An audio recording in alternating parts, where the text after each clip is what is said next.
क्या आप जानते हैं कि आरआरआर फिल्म के लगभग हर सीन में सीजीआई और वीएफएक्स का भरपूर इस्तेमाल किया गया है? जी हाँ, लगभग हर एक सीन में आपको वीएफएक्स और सीजीआई का कमाल देखने को मिलता है।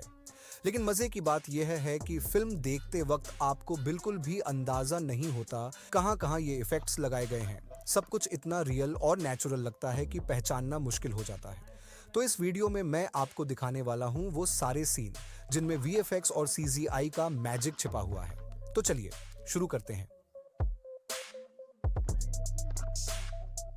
सबसे पहले आते हैं इस धमाकेदार एक्शन सीक्वेंस पर, जहां जूनियर एनटीआर पूरे जोश के साथ ब्रिटिश पैलेस पर अटैक करता है और उसके साथ होती है एक गाड़ी जो जानवरों से भरी हुई दिखाई जाती है।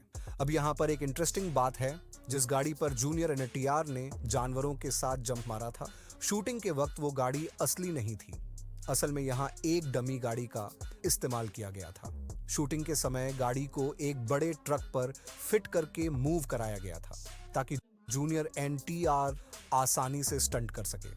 अब आपके मन में सवाल आ सकता है कि फिर इतने सारे जानवर कहां से आए?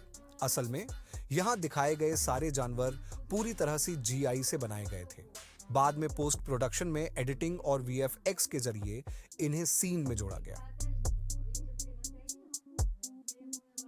एक और छोटी सी बात जो शायद आपने नोटिस नहीं की होगी, जब जूनियर एनटीआर गाड़ी से कूदता है तब उसके हाथ में दो जलती हुई मशालें होती हैं, लेकिन असली शूटिंग के समय वहां सच में मशालें नहीं थीं। उनकी जगह दो इलेक्ट्रिक बल्ब लगाए गए थे। बाद में एडिटिंग और वीएफएक्स की मदद से उन बल्बों को जलती हुई मशालों में बदला गया ताकि स्क्रीन पर सीन रियल और दमदार लगे।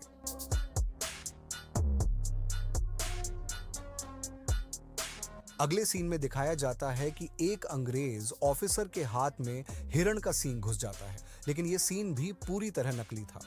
मतलब यहाँ जो हिरण आपको दिखता है वो असली नहीं बल्कि सीजीआई के जरिए बनाया गया था। फिर एडिटिंग में इस तरह से काम किया गया कि ये सीन बहुत खतरनाक और रियल लगे। इसके बाद जब रामचरण की एंट्री होती है इस एक्शन सीन में, तो वो घोड़ों वाली गाड़ी पर आते हैं। स्क्रीन पर आपको 4 घोड़े दिखाई देते हैं, लेकिन असली शूटिंग टाइम पर वहां सिर्फ 2 घोड़े थे। बाद में सीजीआई के जरिए 2 और घोड़े जोड़े गए ताकि सीन और भी ग्रैंड और दमदार लगे।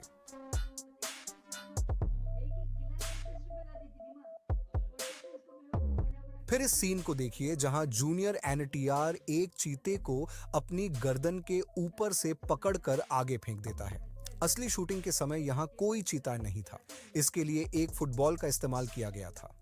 दरअसल जूनियर एनटीआर ने फुटबॉल को इस तरह फेंका ताकि बाद में एडिटिंग और सीजीआई के जरिए इसे चीते को फेंकने का इफेक्ट दिया जा सके।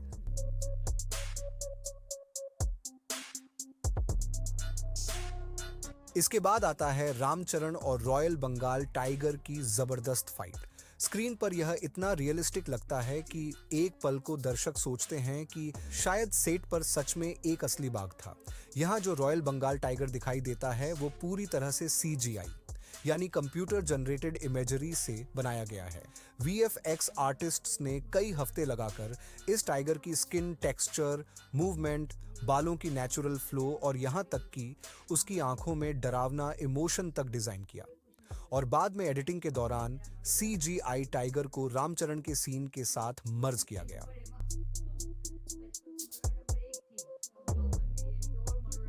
जब रामचरण को ब्रिटिश जेल में कैद करके रखा जाता है और जूनियर एनटीआर उसे वहां से बचाने आते हैं, तो उस पूरे सीक्वेंस के कई शॉट्स ब्लू स्क्रीन के सामने शूट किए गए थे। असली लोकेशन पर न तो कोई ब्रिटिश जेल था और न ही पेड़ पौधे। ये सब सीजीआई और वीएफएक्स के जरिए बाद में क्रिएट किए गए ताकि सीन बिल्कुल असली लगे।